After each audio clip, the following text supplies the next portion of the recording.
Hello and welcome back to Unleash Your Inner Athlete. I'm your host, Julia Pizzicami, and today we are doing a deep dive into something that's a very important subject, which is men's mental health. And today it seems to be on the rise with an increase in suicides and addictions, particularly amongst middle-life men for some reason. But what is actually the driver behind this? Is it things like societal changes, gender role changes? Could it be that maybe you're struggling with expressing that you are having problems, but you feel you're a little bit scared of being judged, what people will think of you? Can it be past trauma that's coming up that is unresolved? Or could it be that there's a lot of confusion now about how men are meant to show up in their roles, in masculine role? You know, there's very much confused messaging. They're told to be strong, but not too tough. They're told to be ambitious, but not too controlling, to be emotionally open, but not too needy. And is this an added layer that's put on already the pressure to men to perform in a certain way in modern society today, not just in the workplace, but in home as well? Well, to help me unpick this and come up with some solutions and strategies that can help you navigate these challenges, I'm joined by the human debugger.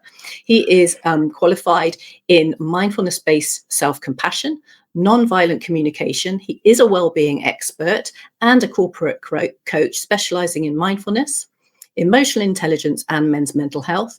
And he has worked with companies like Lloyds, Deloitte, Unilever, and has even taken his expertise into schools. So I'd like to welcome to the show, Andy Hix. Welcome, Andy. Thank you for joining me today. It's great to have you here. Thank you, Julia. I'm really glad to be here. It's great. Now, I'm really looking forward to this conversation, albeit a very serious one.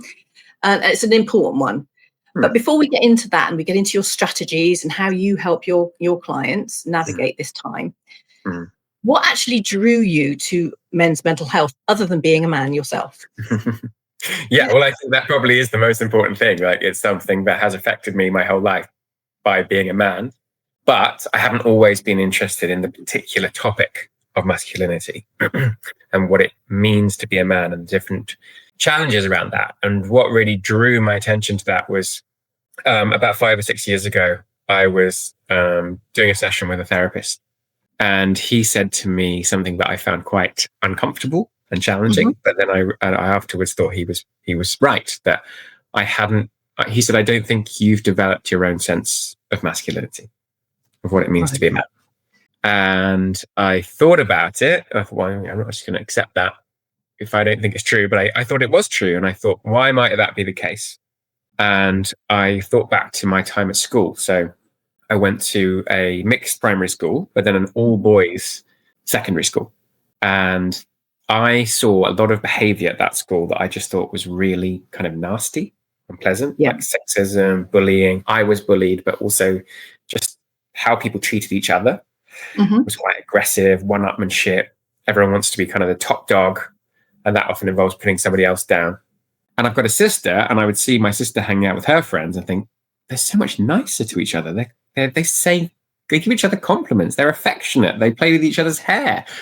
There's this sort of warmth that I don't feel with the boys at my school. And so I think on some level, I just kind of rejected masculinity and male behavior as something not very pleasant. Also, all the binge drinking, showing off about how many you've had 10 pints at the weekend. I'm such a lad, and stag do culture and all that kind of thing that becomes when you're older.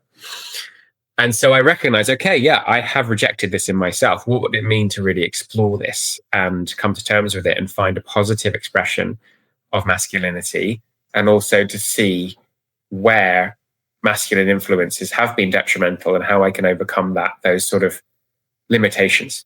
Yeah. And I think this is the thing. Men are hardwired to be a certain way. It's just within your genetics. But things are changing. And it must be that, I mean, I'm obviously speaking as a woman here. I don't know what it's like to live and be like a man and exist in the world and behave in the world as a man. But it's almost like that need, that what you're innately hardwired to behave.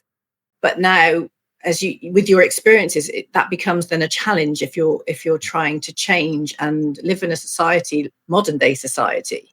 I mean, how does that sort of hardwiring affect you in that sense, if that makes any sense? I don't know. Well, I think the question of what is hardwired into men is a really interesting one, and hotly debated. What is the genetic code of men that means like that's just how we are? And what is more societal? What is culture?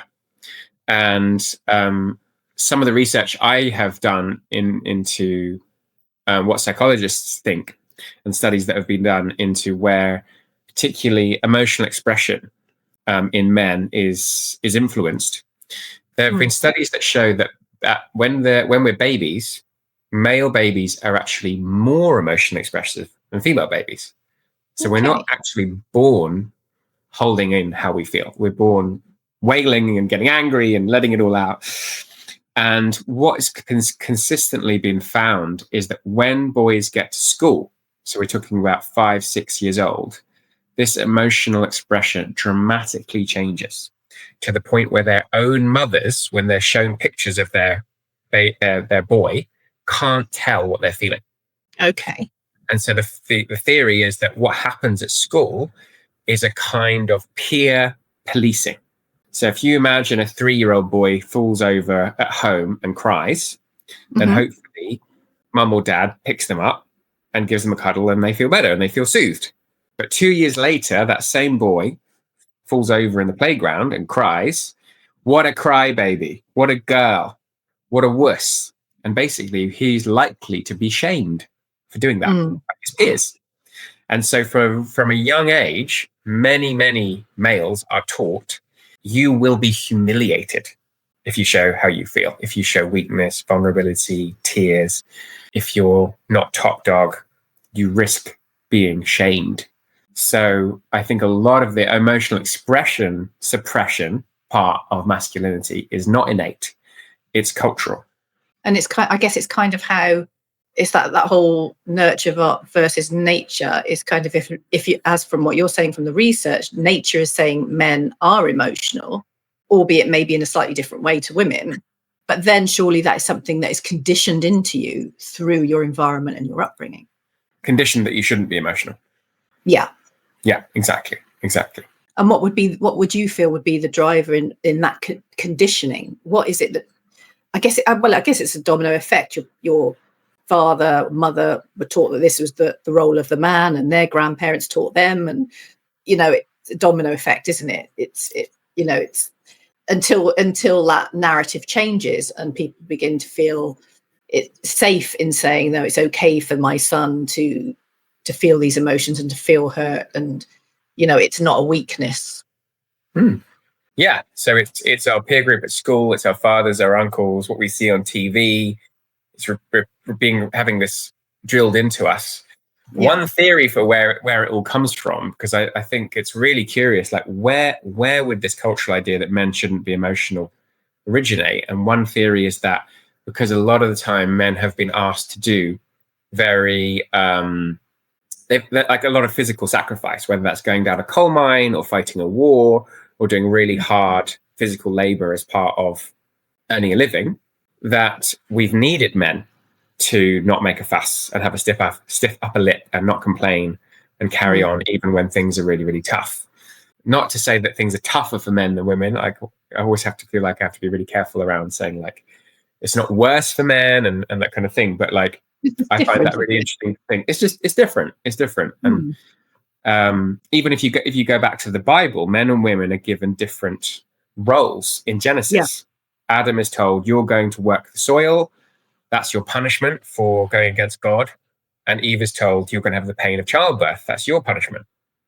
So right from the beginning of our creation story, it's like you have these different roles in society. It doesn't say, and you will never be allowed to cry. Yes. But it seems the only reason men are allowed to cry is it the loss of a loved one or loss of their football team.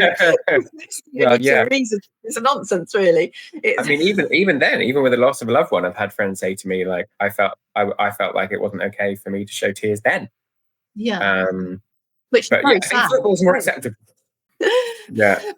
But what is it about the emotions in particular? Is it really just an emotional thing, a lack of being able to express yourself? What have you discovered in your over 10 years of doing this? What have you found? It can't just purely be the fact that they can't cry. There's got to be something else behind this. I always look at these things. It's never just one thing. It's a culmination of things or multiple things coming at you. and you're not Absolutely. able to deal with it for whatever reason that's showing up. Yeah. Well, one way of thinking about our cultural definition of masculinity that I find quite clarifying is it's basically what it is not. So cultural masculinity means not being like a woman. So culturally, traditionally, stereotypically, what's a woman like? Well, a woman is emotional, so don't be emotional. A woman can show vulnerability and fragility and weakness, so don't ever do that.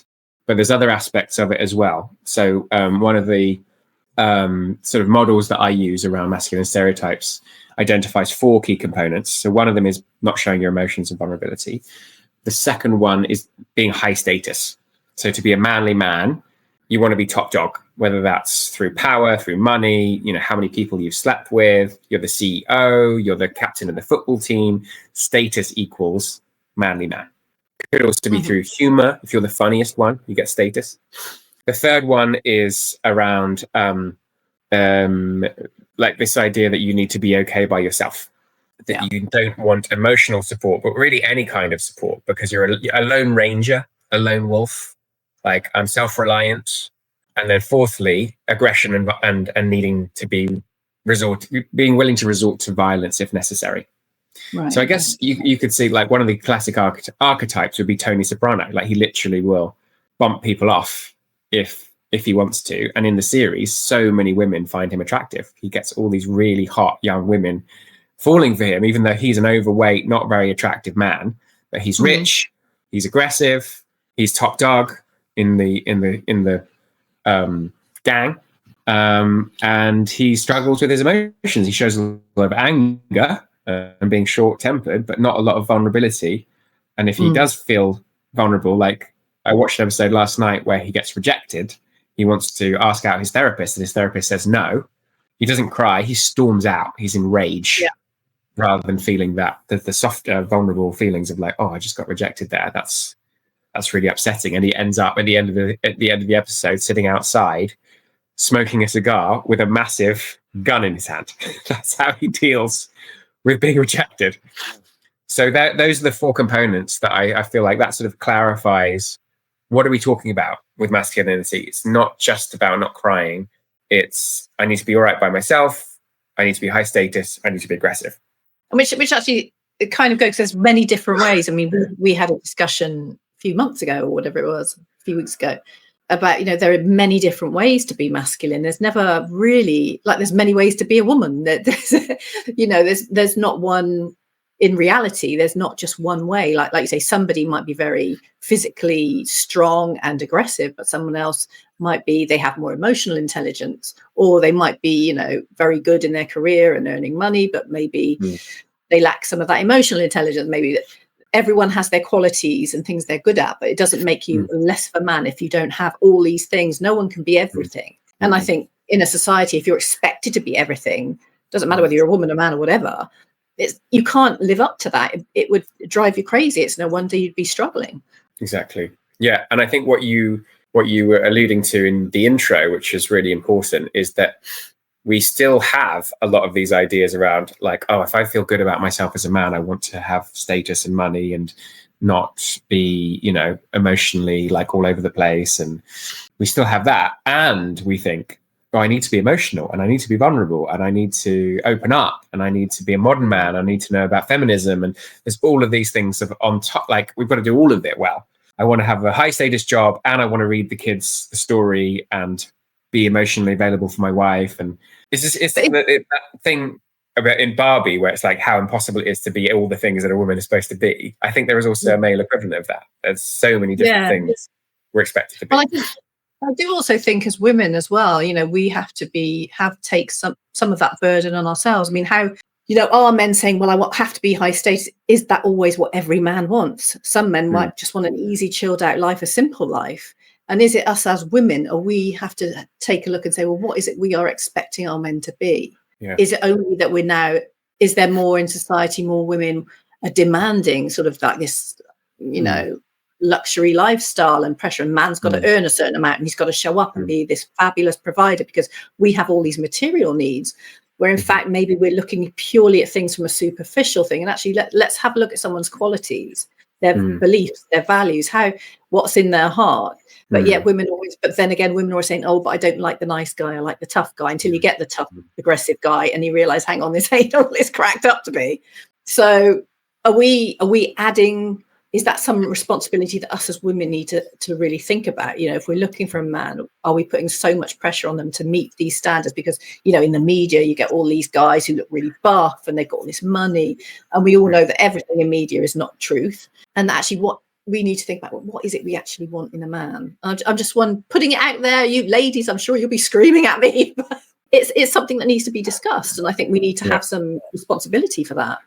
Yeah, absolutely. And one of the criticisms that many men have, or something that makes men feel very defensive, is when issues around masculinity are talked about in this is basically men need to do better. Men need to cry more. Men need to be more vulnerable. Men need to go to therapy. Men need to go to the doctor. And it being very much like put on to us as individuals, where as opposed to looking, what are the societal conditions that are making life difficult for men? What are the societal conditions that lead to the high suicide rate and boys falling behind in school and in higher education, and the fact that 98% of people in prison are men, 97% of people who live on the streets are men. It's not just individual men making bad decisions. There are cultural things that have to do with the education system, the health system, and what we want from men that play into it, that we also need to acknowledge, rather than being like, you men need to do better, you're the problem. Yeah. And I feel there is a bit more of that. Everything is focused on, terrible men. It's all men's fault. But as a woman, I don't believe it is. I think everyone is responsible for their own behavior and things that show up in their life. But I think as a society and the community, we need to help and nurture each other and support each other, irrelevant of what your gender is or whatever. I think that's something that maybe it needs to be explored further. And I think for men in particular, it's getting tougher and it is unfair. And I think I just find it, from what little research I've done with it, I find it fascinating that as we're getting into midlife, men in particular are struggling in these roles. Yeah. So I was just wondering, you know, when you're working with people, what sort of one is having a negative relationship with your own emotions. Like, I shouldn't be sad, shouldn't be anxious, I shouldn't be angry. My emotions are bad. Leads to really poor mental health. The third one is lack of close relationships. So maybe you have lots of relationships, but they're not very close and intimate. It's just like lads, banter. Well, a lot of men just don't actually have many friends at all. They either have no friends or one or two friends.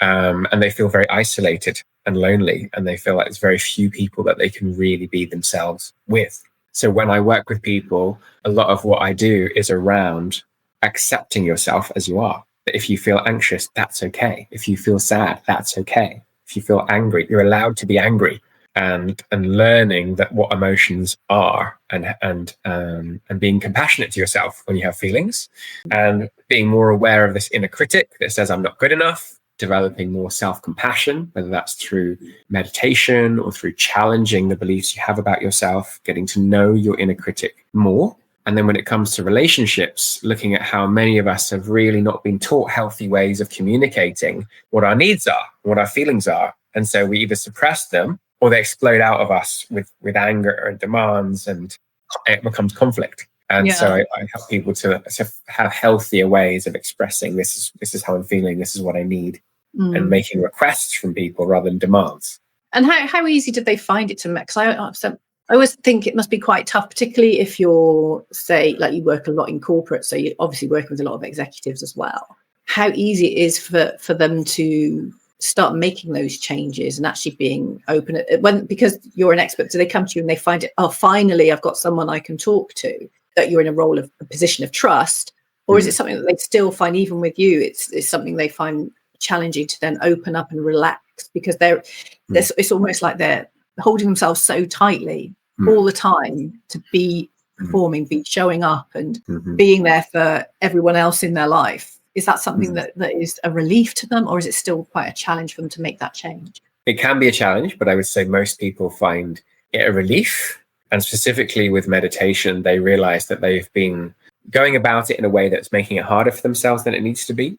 One of the biggest misconceptions with meditation is the idea that what it means to meditate is I'm sitting there with a completely silent mind and I'm just blissing out within a peace. And as soon as people meditate, they realize there's no inner peace. There's just this chatterbox in my head that doesn't stop. And therefore I'm failing. I'm not I can't meditate. I'm terrible at meditation. Everyone else can do it better than me. And so what I really try to reinforce with people at the start is it's not about having a silent mind. It's about being more aware of what your mind is doing. And if it's always thinking about your to-do list, just noticing, okay, my mind's always thinking about my to-do list. And that's okay. My mind's always worrying about what people think of me. Okay, let's just notice that and see if you can accept it. And so these little shifts of framing of what you're trying to do in meditation can help to reduce the inner criticism and resistance to the process, to the practice, and start to integrate this idea of, can I accept myself as I am? And when people do that, it's really transformational to their confidence, to their ability to express themselves. Their relationship with other people at work becomes much more open and positive, and also their family. They become less reactive, often less micromanaging, because they don't feel like they need to control everything around them to feel okay. They have more trust in other people. So yeah, I would say that people often do find it tricky initially, but the vast majority of people, once they get into it, and also with what we're doing in the sessions around acceptance and compassion, the vast majority of people can do it. And when they do it, it's transformational. Yeah. I was also thinking just then that came to mind as well is, can it be if they are struggling a little bit in the early stages of this, is it because they're suddenly sitting, like particularly with meditation, you know, I've tried doing meditation myself, and my mind, as you say, wanders and you know, all to the multitude of things that you may be dealing with. But it's also when you're silent and you're having to focus, you then almost have to confront things. And that in itself can be a scary prospect. Yeah. It's almost like you're opening up this can of worms, whereas before you've been able to bury it and not actually address it, and you've been able to continue in that way. Is that something that can be something that people can find challenging, maybe? Yeah, absolutely. Yeah. One of my clients once said, I feel like my life is one long avoidance strategy. Because you're just like going, being busy, going on your phone, and you're just, what are we avoiding? We're avoiding sitting with how we feel and really noticing, how does it feel to be me in this moment? Yeah. And that's a lot of what I'm doing with clients is actually getting them to stop and tune in. How does it feel to be you in this moment in your mind and body? And can you articulate it? Can you tell me what it's like to be you? And can you tell me how much you're beating yourself up or feeling anxious? And can I help to guide you into a different way of relating to what it's like to be you, so that's more compassionate and more accepting, and that will help you to feel so much less anxious and tense and stressed and busy, and that life can actually be a bit easier. So yeah, you have to be willing to confront yourself and the issues that many of us we're constantly trying to run away from and avoid feeling in our bodies. And you've got two different types. I guess some people can be having problems in their personal life, in their home, in their relationships, whatever. Other people, it will be a business. Is it tend to be very different one from the other, or can one be affecting the other in that sense? What do you find in your life? Do you think they affect each other? Yes, I would think so. Because obviously, if you're stressing at work, if there's got problems at work, or you're worrying about finances, is probably the biggest thing.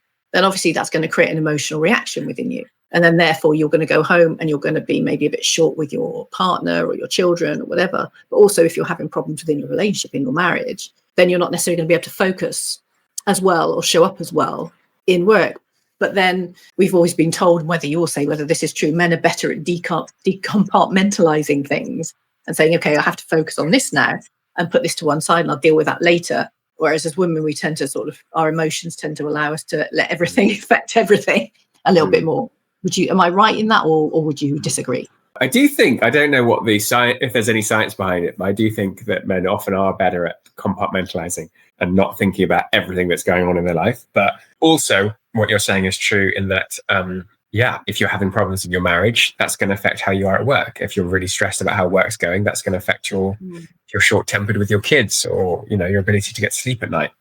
So actually, we can't really compartmentalize and be like, well, this part of my life's great and this part of my life sucks. It's all going to affect everything. So when someone does feel better in themselves, feel more self-compassionate, more accepting of themselves. It will both affect their personal lives, their friendships, their ability to relax and have fun, their family, and their performance at work. And what is some of the transformation people have seen? Sort of any benefits and transformation that they've seen that they've actually been surprised at, that weren't expected? Well, one of the clients that I work with, I feel like this is I find it really inspiring to see the change that she went through, because of the impact it had on everyone around her as well, was that she was actually she was in a finance company, and she was told by HR that she's not going to be able to get a promotion unless she softens her style, because she was seen as quite cold. I've had other people since then say, I can't imagine a man ever being told that they're too cold. It would only be a woman that HR would say that to. I'm not sure if that's true, but this is what the HR wanted from her. And when we did some sessions, we were exploring, actually, for her, she adapted to a very sort of macho corporate world where being vulnerable is seen as weakness, as weakness. So she was like, I don't want to be vulnerable. I don't want to admit if I've made a mistake. I don't want to show any emotions. I'm just very much like barrier up. I noticed that I get very impatient with people. Like if I'm walking to the tube and someone's walking slowly, I get really annoyed. And and also she was recognizing, I'm quite hard on myself.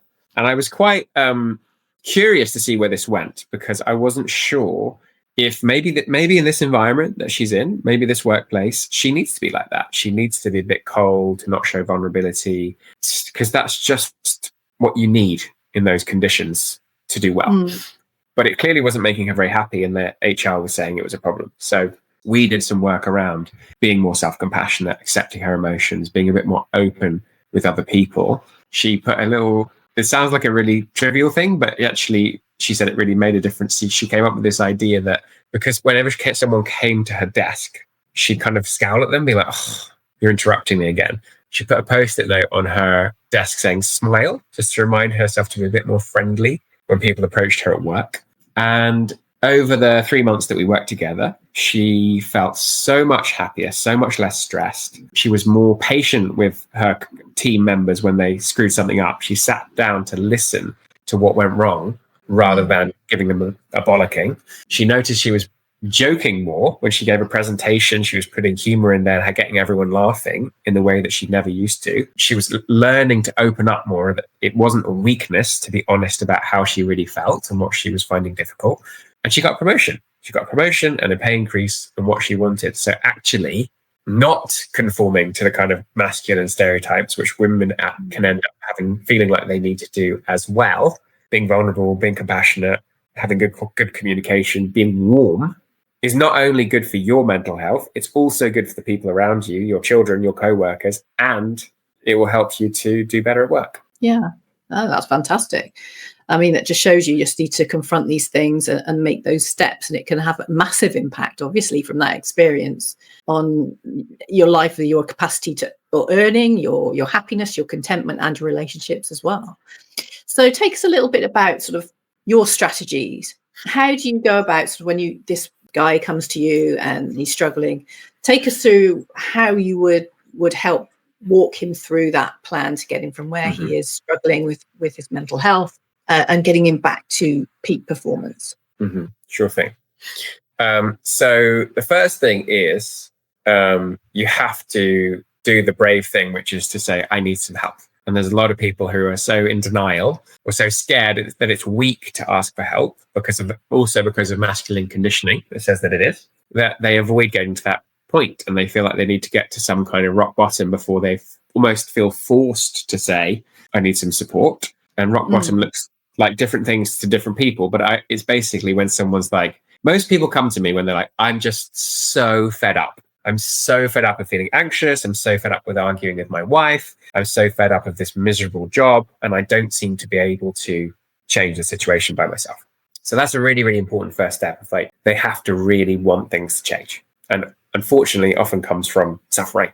And what I will do in that first session is actually, and sometimes I wonder if this sounds a bit mean, but like get them more in touch with the pain of the situation. Because what we tend to do in life is brush things under the carpet and be like, oh, it's not that bad. I can kind of carry on. Other people have bigger problems. But to really get them to confront, I'm feeling really anxious, or I'm miserable in this job. I hate it and I feel so stuck in it. And I've tried a million different things and nothing's working. And actually that increases their motivation to deal with it when they confront it, like in a short space of time, like all the different things that aren't going well. But we won't just dwell on the negative. I will also get them to do a visualization where they're imagining their ideal future. In a year's time, where would you love to be living? What's your ideal morning routine? What would your ideal day at work would be? Would it be the same job? Would it be a totally different job? What time do you finish work? What would be your ideal evening? And no one ever says, I want a private island and 10 wives and, a vault full of gold. Like, they're very realistic things that people want generally. Like, I just want to feel happier. I want to have a better relationship with my wife. I want to feel less stressed. I want to see friends in the evening and go for a nice walk with my dog. Like, really achievable things. Yeah. But they're just feeling happier and calmer and more connected to the people around them. So we've got this clarity about this is what you don't want. This is what you do want. How are we going to help you to get there? And the main things that we're then working on is the practical steps. Okay, so if you want to pass your driving test, are you actually going to book that first lesson? And what is the fear that's getting up in the way of doing that? Were you saying you really want to be fitter? Like, how many times are you going to go to the gym this week? So there's a practical element as well, but it's also using meditation, using different coaching skills and strategies to help people to develop self-compassion towards themselves, towards their emotions, so that they actually feel better, feel more positive on the inside, so that sometimes even after 1 or 2 sessions, they're already feeling calmer, happier, more confident. And by the end of 3 months, it's quite common for people to be like, this has changed my life. I've got a pay rise. I'm sleeping where I had insomnia for years. My marriage is breaking down, and now we're really, really good together. I was so anxious I didn't want to take my kids out anymore because I hated driving, and now I'm driving again, and I booked a holiday, and we drove there and back, and it was fine. So I feel so much fulfillment and satisfaction in the work that I do, because I consistently see people going from quite difficult situations to feeling happy and in control and having better relationships. And I hear about the positive knock-on impact on their kids, on their wife, on their colleagues. So I really know that this stuff works. And if I could sum it all up into one, like, what is it? It's going from beating yourself up and not being okay with who you are and how you feel, to accepting who you are and how you feel and having compassion. That's all it is, but in a nutshell. But then how you actually get there, there's quite a few steps and elements and ways into it. And I was wondering, within that process, within your system that you use, I wonder if with some people they find out, because I've always been told, and I always think this is a great way of saying the problem's never the problem. So are people sometimes surprised that actually what they thought was the problem that was causing them the issue, the stress, the mental health? They find out that actually it was something completely unexpected that came out of the blue that they weren't even aware of. I find that whatever people say is the problem, whether that's, I hate my job, or I want to get a promotion, I can't sleep, I'm too anxious. The root of it is generally not what they think it is. It's not what they're articulating to me, which is they feel like they're not good enough. That's the bottom line problem. I don't feel like I am good enough. I shouldn't be feeling like this. I should be a success. I'm a failure. So that's really the nub of what we end up working on. I've heard that. I've heard that quite a bit. There's an awful lot, and you've never, for looking at some people and you look at their lifestyle, their position, or whatever it is, how could they possibly have something, I'm not good enough, or a lack of self-confidence? Because you have to have that to get to that position. So it is always a surprise that, never assume that just because someone has a high position that they don't have these same emotions. And it's going back to what you were saying about the importance of visualization as well. I mean, that's a technique that obviously athletes use an awful lot to win matches. They spend a lot of time in meditation and visualization. It's a very powerful tool. But also on top of that, obviously, I'm going to say health and wellness is a really big part of building that foundation and helping your body cope with the stresses that are going to come your way, no matter what in life. Is that something you push quite a bit to, if people haven't been doing enough in their health and wellness, to actually put a little bit more focus into that as well? Does that make a big difference? Absolutely. Yeah, I will answer that, but I also wanted to pick up on what you're saying about even the highest achievers. You think, well, they must have they must have lots of self-confidence and self-worth if they're top of their game. Yeah. I recently heard an interview with Chris Martin from Coldplay, one of the most successful bands ever, selling out stadiums for 3 years. They've got like 6 or 7 songs on YouTube with over 1 billion views. Right. And he said, I feel like a failure every single day. It's like, what? Chris Martin, you're so successful and you think you're a failure. You listening to yourself. But is that a sense of also a need if you're someone who's quite ambitious and driven, is that perfectionism as well? You know, I've spoken on previous podcasts about high functioning anxiety and things like that. And is that also a thing, though? Is you're such a perfectionist that no matter what you achieve and you can see it, it's still not good enough because you can always be better, and that in itself can consume you. Yes, and yeah, I think that probably is what drives a lot of high achievers is a perfectionism, in a sense that it's never good enough. Even if I'm world famous, multi-millionaire, billionaire, it's never good enough, and that drives you to do better all the time and become incredibly successful. But on the inside, you're like, I don't feel successful. I feel like a failure. It's kind of tragic. Yeah, you're almost like I want to be successful. I've got all this success, but it can also be very destructive if you allow it to go into the extreme. Yeah. Exactly. Yeah. Another interview I listened to was with Thierry Henry, who's one of the most successful footballers ever, won all these titles with Arsenal, won the World Cup with France. Again, feels like it was never good enough. And he tells a story about his dad when he was like 12 years old. He played in a local team. Thierry Henry played, and they won 11-0, and Thierry Henry scored 10 of the goals. And he went home to his dad, and his dad's like, so how do you think you did today? And Thierry Henry said, I think I played really well. I scored 10 goals. And his dad was like, you missed 2. Oh, wow. So he just said that was what it was like. It was never good enough. And he's like carried that all through his whole adult career. It's driven him to be world-class football player, but he's still, to this day, based on what he was saying in the interview, is carrying the sense of like, I don't feel good enough.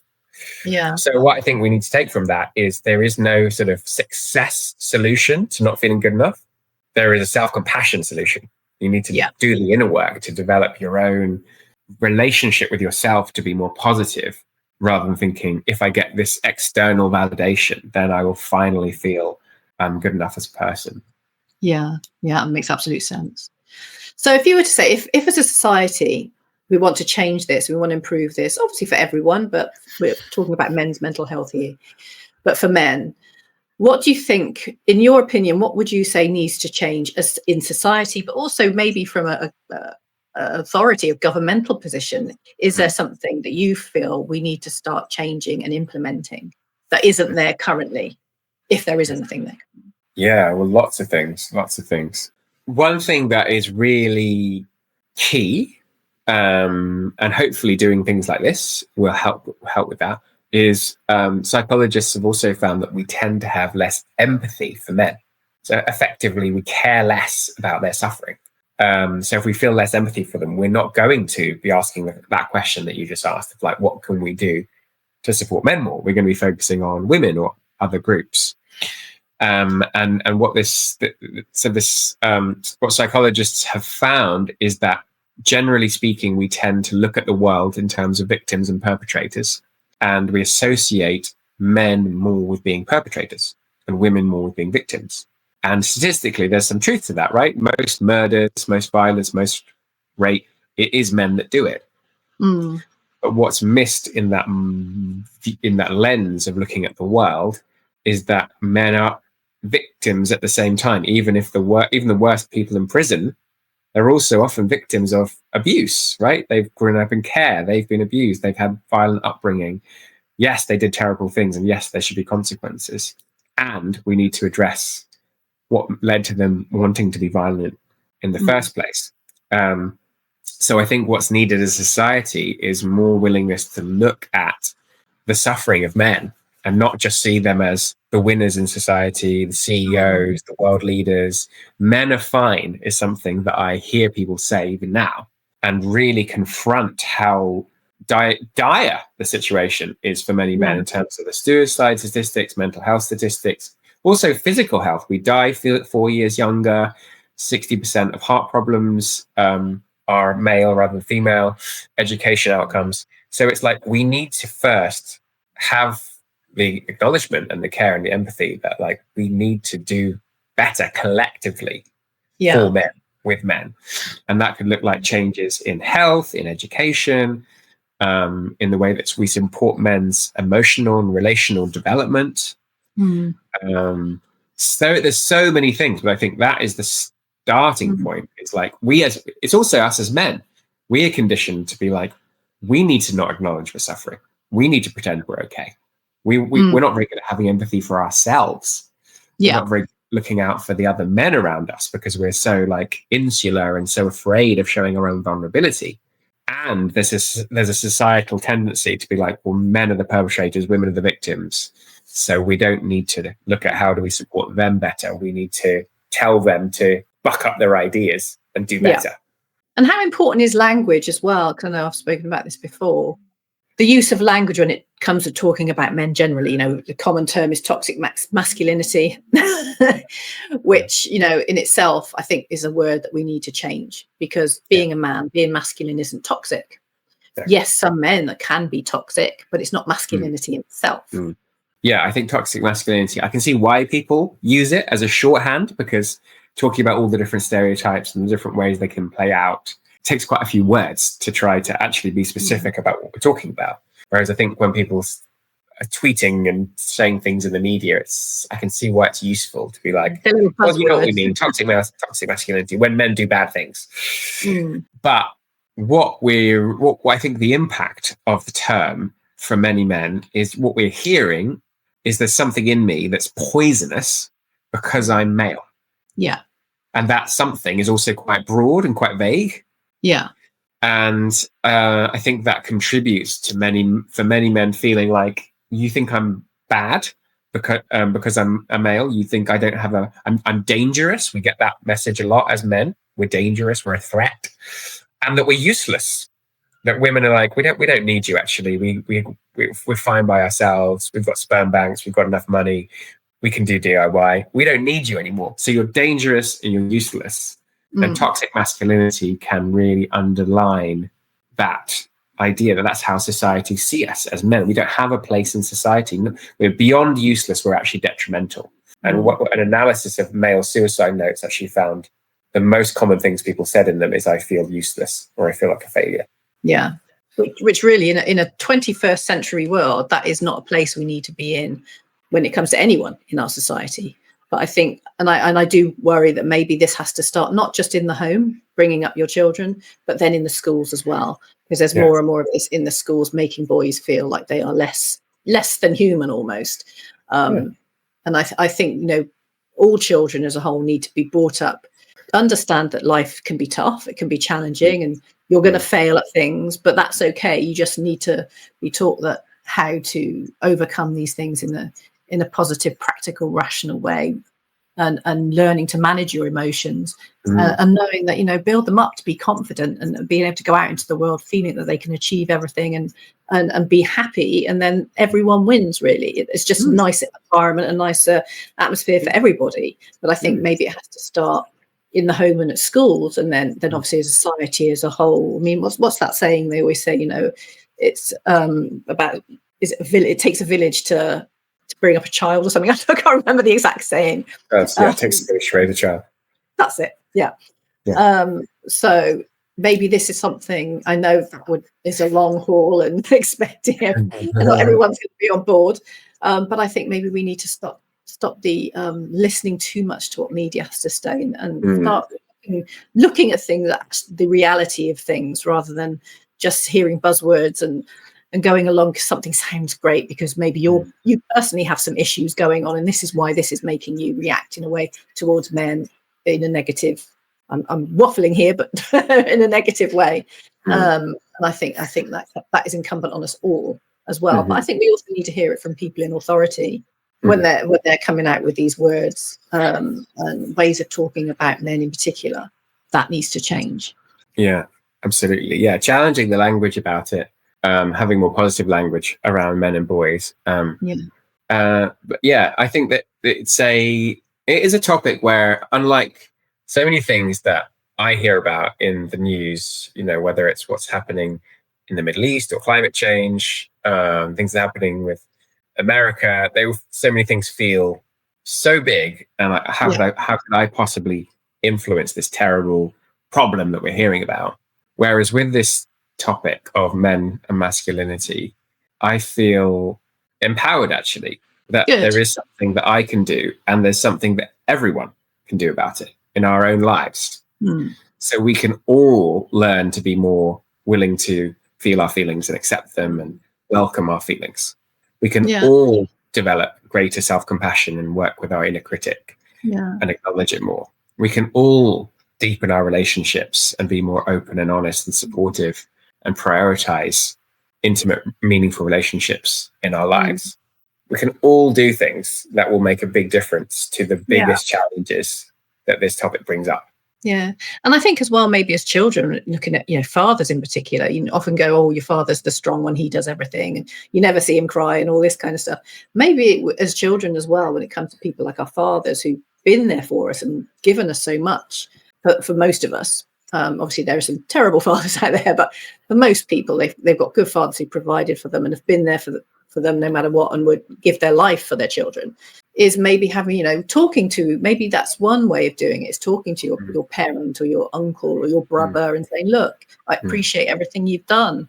This must be hard, and trying to help understand and empathize with everything they've come through, instead of putting more pressure on them and being critical of them. Maybe try and understand and open up that conversation.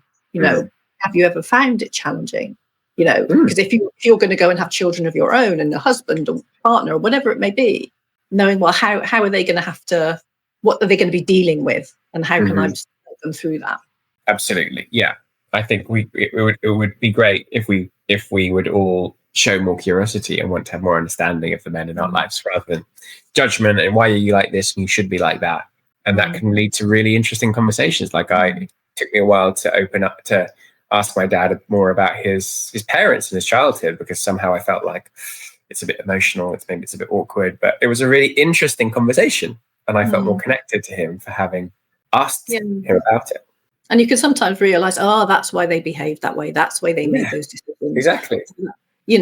And it just doesn't change anything, but it can help you understand better and maybe be a little bit more forgiving of people. Exactly. I think, which is really, so starting just with a simple conversation within your own family can be a big difference to building those bridges. So for you, as a final words on this subject, what would you say that if people are starting to struggle and they're thinking, right, okay, I want things to change, I know this is going to go really badly for me, what would your tips, or what would you advise someone to do in that instance, just to help themselves? One of the things that I feel is most tragic is when people take their own lives and no one even knew they were struggling. We hear those stories about that all the time, right? They seemed really happy from the outside. They had kids, a family, a house, a great job, and they were the life and soul of the party. And no one realized they were suffering. And that's the extreme version where you take your life. But we're all on that spectrum of how open we are with others about how much we're finding life difficult. And I would say the first step is to actually be a bit more honest with somebody that you trust, not any old fruit, but someone you trust, to be like, actually, I'm finding life, I'm finding this thing really difficult, and I don't know what the answer is, and I don't know what to do. Could be a friend, could be a family member, could be a professional, but I think recognizing you don't have to figure it all out by yourself, and you probably can't, because if you could, you wouldn't be in that position, is a really important first step. Good. So, Andy, if people are wanting to get in touch with you, find out a little bit more how you can help them, or any corporates out there who are looking to bring some workshops and some education into their businesses, how can people get in touch with you? Well, I'm on LinkedIn, Andy Hix with an X. I'd love to connect. Secondly, I run men's mental health workshops in corporates, so please do get in contact if you're interested in that. And thirdly, if you're interested in one-to-one coaching around the kind of topics we've talked about today, around developing more self-compassion, accepting your emotions, having deeper relationships with other people, I'd like to offer anyone listening a 30-minute consultation where I'll have a chat with you and just see, is this something that I could help you with? And if I don't think it is, then I can point you somewhere else. But I'm willing to have a chat and just see if we're a good fit for each other. Brilliant. Thank you, Andy. So there you go. No excuses. A 30-minute consultation could be the difference between what you're feeling today and your current or your future happiness. And go and have a great life. So thank you, Andy, for joining me today. It's been really insightful. And I've certainly learned a lot from you. And I think, I wish you every luck with your mission to make the world a better place, to help people with their mental health. And thank you from me, and thank you on behalf of people listening today. And thank you for joining us on today's episode. And we look forward to seeing you. I just want to add thank you for your questions, Julia, because this is part of what's needed. I feel like people being curious at the topic and wanting we need to have more conversations. We need to have difficult conversations, but it's important to have these conversations and open up. As soon as people get talking, that's when things change. And I think we mustn't stop talking about things, even if it's tough. Get out there and start talking. Talk to your family, talk to your friends, talk to your work colleagues. No judgment.